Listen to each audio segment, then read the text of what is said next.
नमस्कार दोस्तों, मेरा नाम सी रजत अलग है। एक बार फिर से मैं आपके लिए एक नई वीडियो लेकर आया हूँ। दोस्तों, इस वीडियो को शुरू करने से पहले आपको मैं थोड़ा सा पीछे लेकर चलता हूँ। हुआ क्या था, 1 जुलाई 2017 को हमारा जीएसटी एक्ट हिंदुस्तान में आया था। इस एक्ट को आज आए हुए 2.5-3 साल हो गए। हम अप्रैल 2020 में बात कर रहे हैं। हमने इस एक्ट में अभी तक जो जीएसटी में नए प्रावधान आए उनको सीखा। जीएसटी और 999C रिकंसिलिएशन स्टेटमेंट, हमने इन सारी चीजों को, नई नई चीजों को सीखा। ई वे बिल को सीखा। इस दौरान हमने कई बार इन 2.5-3 साल में न्यूज में देखा, न्यूज़पेपर्स में पढ़ा कि कई राज्यों में, कई शहरों में फेक बिल्स को लेकर, फेक इनवॉइसेस को लेकर, झूठा आईटीसी जैसे 2A में नहीं आ रहा इनपुट टैक्स क्रेडिट, लेकिन फिर भी कई बिजनेसमैन ने, टैक्स पेयर्स ने ले रखा है फॉल्स इनपुट टैक्स क्रेडिट या फॉल्स इनवॉइसेस, फेक इनवॉइसेस, ऐसा काम हो रखा है। तो कितने करोड़ों का घोटाला पकड़ कर आया, कुछ एक लोग अरेस्ट भी हुए उसमें। तो इस सारी प्रैक्टिस को, पिछले 2.5-3 साल की जीएसटी में एक ऐसी फेक प्रैक्टिस को देखते हुए गवर्नमेंट बजट 2020 में ये एक सेक्शन लेकर आई है 271AAD, इन सारी प्रैक्टिस को, इन सारी फेक प्रैक्टिस को रोकने के लिए। तो बड़ा ही अच्छा सेक्शन है एक तरह से ये, लेकिन कई कई जगह ये सेक्शन जो है बड़ा ही डेंजरस सेक्शन है। एक तरह से मैं बोलूंगा कि डेंजरस सेक्शन है। तो फ्रेंड्स, शुरू करते हैं आज की वीडियो को। मैं इस वीडियो में पूरा आपके साथ सेक्शन डिस्कस करूंगा। अगर आप इस वीडियो को लेकर कोई कमेंट करना चाहते हैं, कोई सजेशन देना चाहते हैं तो आप दे सकते हैं। मैं डिस्क्रिप्शन में आपके लिए अपना व्हाट्सएप नंबर भी दूंगा, आप मुझे व्हाट्सएप भी कर सकते हैं अपना सजेशन। तो शुरू कर रहे हैं सर आज की वीडियो। चलिए फ्रेंड्स, शुरू करते हैं आज की वीडियो को। सेक्शन नंबर है 271AAD of the income tax act 1961। Section का नाम है, जैसे कि आप देख रहे हैं यहाँ पर, पेनल्टी फॉर फॉल्स एंट्री और omission of any entry. Sir, क्या होती है फॉल्स एंट्री, क्या होता है ओमिशन ऑफ एंट्री का मतलब, ये सभी हम आज की वीडियो में डिस्कस करने वाले हैं। फ्रेंड्स, ये वीडियो मैं बहुत ही धीरे धीरे एक एक चीज़ को आपको लेकर, जो जो भी इसमें लॉ में लिखा हुआ है आपके सेक्शन में, जो ये बजट 2020 में आपका सेक्शन है, बिल्कुल आराम से चलूँगा, क्योंकि इस सेक्शंस के ऊपर, ये जो सेक्शन आया है हमारे पास, इस पर काफ़ी लिटिगेशंस के आएगी, देखना आने वाले टाइम पे बड़ा ही लिटिगेशंस मैटर्स आने वाले हैं। तो फ्रेंड्स, शुरू कर रहे हैं सेक्शन को। बिल्कुल आराम से चलने वाला हूँ, बिल्कुल ध्यान से चलेंगे। Without prejudice to any other provisions of this act, पहले तो मैं यहीं पर रुक गया हूँ। क्या बोलता है, without prejudice to any other provisions of this act, यानी कि income tax act, if during any proceedings under this act. मतलब कि इस यहाँ तक की लाइन का क्या मतलब होगा कि without prejudice to any other provisions of this act, मतलब कि ये जो सेक्शन की पेनल्टी है, जो हम सेक्शन ये पढ़ने जा रहे हैं, जो हम सेक्शन का ये प्रावधान पढ़ रहे हैं 271AAD का, ये एक एडिशनल लाइबिलिटी है, एडिशनल पेनल्टी का सेक्शन है। फॉर एग्जाम्पल, आपका कोई भी केस पहले ही किसी सेक्शन में चल रहा है, तो इनकम टैक्स ऑफिसर ये वाला सेक्शन भी आपके ऊपर इम्पोज कर सकता है। मतलब कि ये एक एडिशनल लाइबिलिटी आपके ऊपर इम्पोज की जा सकती है। ठीक है।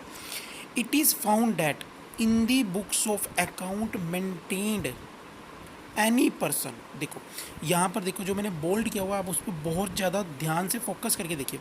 इट इज़ फाउंड दैट, अगर ये पाया जाता है, in the books of accounts maintained, word ध्यान से देखना, in the books of account maintained लिखा है लॉ में, जो उन्होंने सेक्शन दिया है। In the books of account maintained का मतलब हो गया कि जहाँ पर बुक्स ऑफ अकाउंट बनी होगी वहीं पर ही ये सेक्शन इम्पोज किया जाएगा। जहाँ पर बुक्स ऑफ अकाउंट ही नहीं है, वहाँ पर ये सेक्शन इम्पोज नहीं किया जाएगा।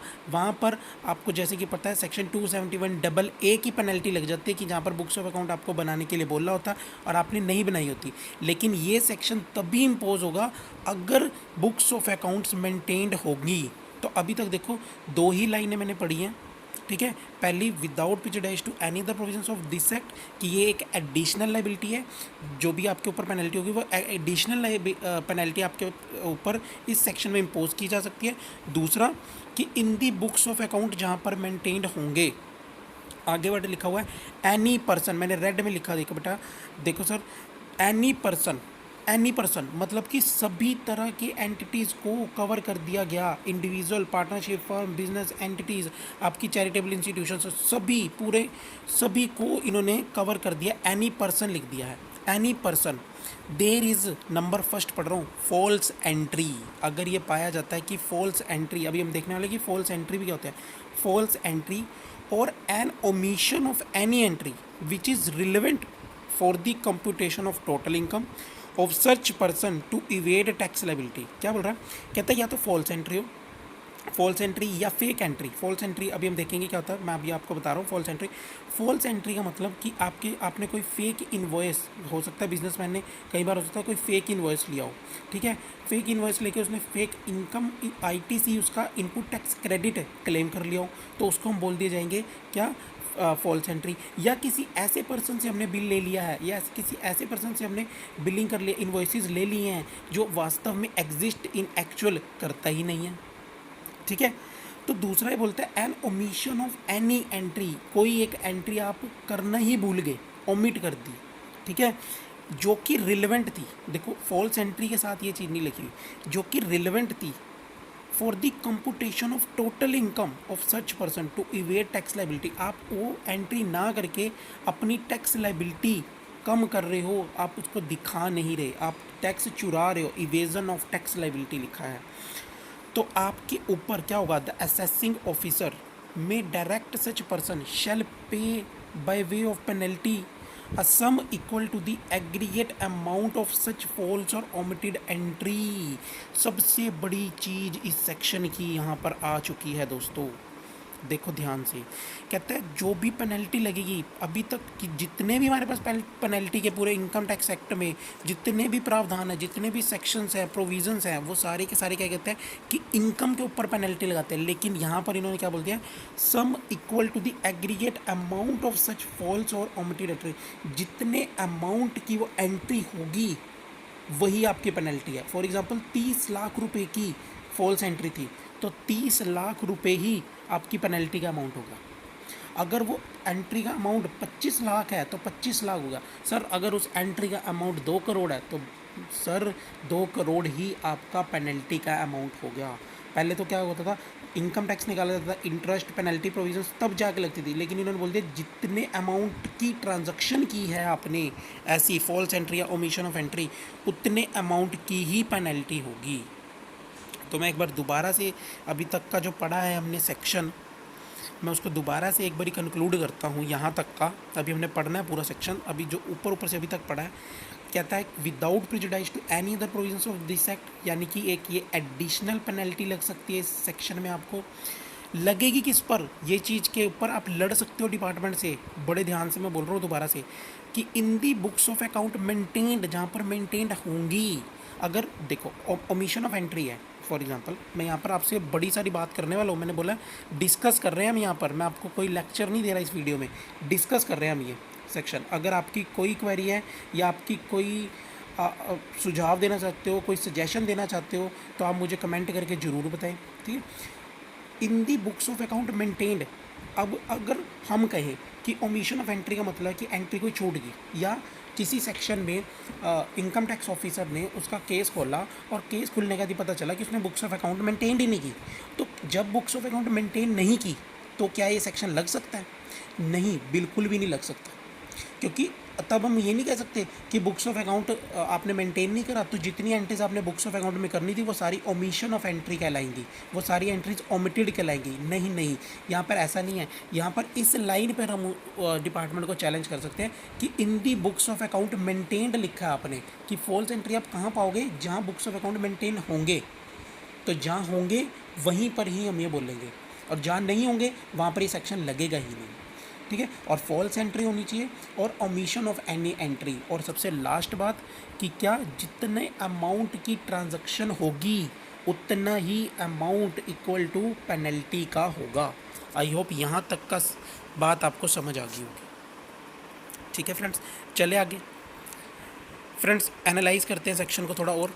जैसा कि मैंने अभी आपको बताया, the starting line of the subsection without prejudice to any other provisions of this act, that means the penalty under section 271 AAD is in addition to other penalty provisions under this act. ये एक additional liability है, additional penalty है, मैं आपको बता चुका हूँ। Second भी मैं आपको बता चुका हूँ, मैं दोबारा से एक बार पढ़ रहा हूँ आपकी क्लैरिटी के लिए। The assessee on whom the penalty shall be imposed must have maintained the books of accounts। जिस एसएससी को इस सेक्शन के अंतर्गत पेनल्टी लग रही है ये पक्का होना चाहिए कि उसने बुक्स ऑफ अकाउंट्स मेंटेन किए थे। Otherwise the section shall not be applicable to that tax payer. उस टैक्स पेयर पे ये सेक्शन एप्लीकेबल होगा ही नहीं। कैसे? In other words penalty under this sub section shall not be imposed on those who have not maintain any books of accounts. जिसने कोई books of accounts बनाई ही नहीं है तो वहाँ पर ही सेक्शन नहीं लगेगा। डिपार्टमेंट आपको ये नहीं बोल सकता कि आपने बुक्स ऑफ अकाउंट बनाई नहीं तो जितनी भी एंट्रीज आपने करनी थी बुक्स ऑफ अकाउंट में तो आपने की नहीं तो वो ओमिशन ऑफ एंट्रीज नहीं है। तो ऐसे तो जितनी एंट्रीज हमने करनी तो सारी ओमिशन ऑफ एंट्री होगी। तो उन सारी एंट्रीज का अमाउंट का टोटल आप कल्पना भी नहीं कर सकते कि कितनी पेनल्टी बन जाएगी फिर तो ऐसा केस नहीं होगा। ठीक है, केस क्या होगा कि अगर आपकी बुक्स ऑफ अकाउंट्स आपकी बनी हुई हैं उसमें कोई फॉल्स एंट्री पाई जाती है तब ये सेक्शन लगेगा। ठीक है, तो बड़ी मुद्दे की बात है, आप ध्यान से देखिए। ठीक है फ्रेंड्स, यहाँ तक क्लियर होगी बात। फ्रेंड्स, जैसा ये भी मैंने आपको बताया था कि मीनिंग ऑफ फॉल्स एंट्री क्या होती है, फॉल्स एंट्री कब कहलाएगी वो फॉल्स एंट्री, तो अब वो देखने जा रहे हैं। फोर्ज्ड और falsified document such as false invoice और in general a false piece of documentary evidence. आपके पास कोई फेक इनवॉइस हो सकता है। आप डिपार्टमेंट को जब आपसे पूछताछ हो रही है आपकी परचेज़ की या किसी भी अन्य चीज़ की, आप फेक इनवॉइस दिखा रहे, तो अगर वो फेक प्रूफ हो जाता है, फॉल्स प्रूफ हो जाता है, तो वो फॉल्स एंट्री माननी जाएगी। या false piece of documentary evidence, कोई भी आप डॉक्यूमेंट्री एविडेंस ऐसा दिखा रहे हैं डिपार्टमेंट को उसके पूछे जाने पर और वो वहाँ पर फेक प्रूफ हो जाता है तो वो सेक्शन यहाँ पर 271 AAD इम्पोज कर देगा असेसिंग ऑफिसर। क्लियर होगी सर यहाँ तक की बात। सेकंड है invoice in the respect of supply और रिसिप्ट ऑफ गुड्स और सर्विसेज और both issued by the person और any other person without actual supply और रिसिप्ट ऑफ सच गुड्स और सर्विसेज और बोथ। सर यहाँ पर तो ये सारी बातें GST वाली आ गई।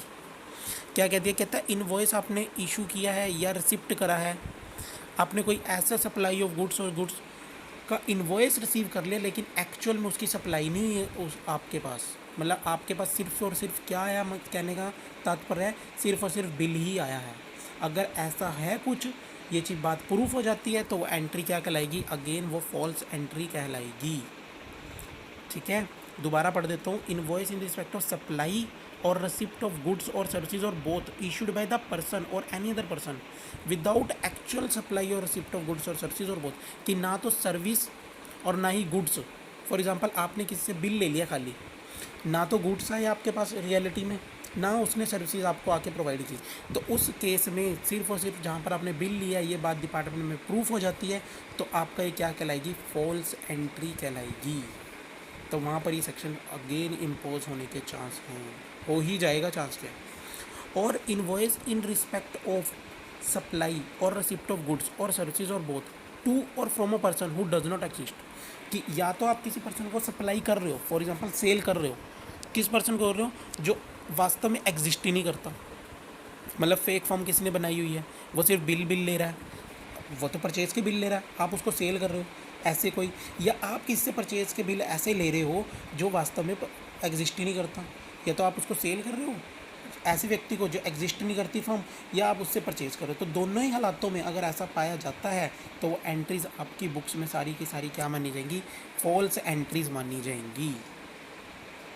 तो गवर्नमेंट का यहाँ सीधा सीधा एक्शन क्या करना चाह रही है कि जो भी फेक इन्वॉइसेस के इतने सारे हमने न्यूज़ में देखे हैं कि यहाँ पर इतने का बिलिंग का व्यापार पकड़ा गया है, यहाँ पर इतने करोड़ों का घोटाला पकड़ा गया है, फेक ITC लेते हुए पकड़े गए हैं कई लोग। ठीक है, 300 करोड़ का ITC, 3000 करोड़ का लोगों ने ITC ले लिया है। तो उस सारी प्रैक्टिस को ख़त्म करने के लिए गवर्नमेंट इस बजट 2020 में सेक्शन लेकर आई है। बहुत ही डेंजरस सेक्शन है दोस्तों ये। आई होप यहाँ तक की बात आपको क्लियर होगी। फ्रेंड्स, आगे है जो मेन जो यहाँ पर इन्होंने सभी को घेर लिया, इस सेक्शन में गवर्नमेंट ने सभी को घेर लिया फाइनेंस मिनिस्ट्री ने। क्या है? It is also propose to provide that any other person who causes in any manner a person to make और cause to make a false entry और ओमिट्स और cause to omit any entry, यानी कि अगर businessman जो भी इस section में जिसको पेनल्टी लग जाती है वो जाकर ये कहता है कि मेरे कंसल्टेंट ने मुझे एडवाइस दी थी ये एंट्री करने की या करवाने में उसकी हेल्प थी, ठीक है, किसी प्रोफेशनल ने मुझे हेल्प की है ये करवाने में, ये फॉल्स एंट्री करने में, या फेक बिलिंग, फॉल्स इनवॉइसेस लेने देने में मेरी उस प्रोफेशनल ने हेल्प करी है, अगर ये बात प्रूफ हो जाती है कि उसी प्रोफेशनल ने उसकी हेल्प की है, या किसी भी कंसल्टेंट ने उसकी हेल्प की है, या कोई भी अदर पर्सन जिसने हेल्प की है, तो उस पर्सन पर भी इक्वल अमाउंट की ही पेनल्टी इम्पोज कर दी जाएगी। Shall also pay by way of penalty a sum which is equal to the aggregate amount of such false entries और ओमिटेड एंट्री।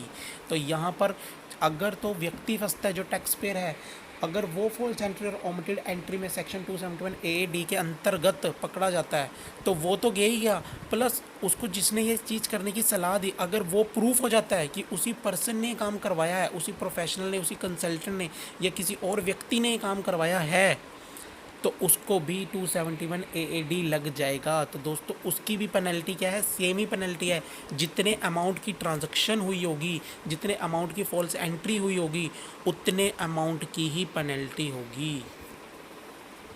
तो दोस्तों बड़ा ही जिसको कहा जा सकता है डेंजरस सेक्शन है, ठीक है, नया सेक्शन है, बड़े ही ध्यान से मैंने आपको पढ़ाया, मैंने एक एक चीज़ आई होप आपको अंडरस्टैंड होगी अब, ठीक है। आप इस वीडियो को देखने के बाद अगर आपको अच्छी लगी है तो आप लाइक ज़रूर करें, आप अपना सजेशन मुझे दे सकते हैं, आप कमेंट करके मुझे सेक्शन दे सकते हैं।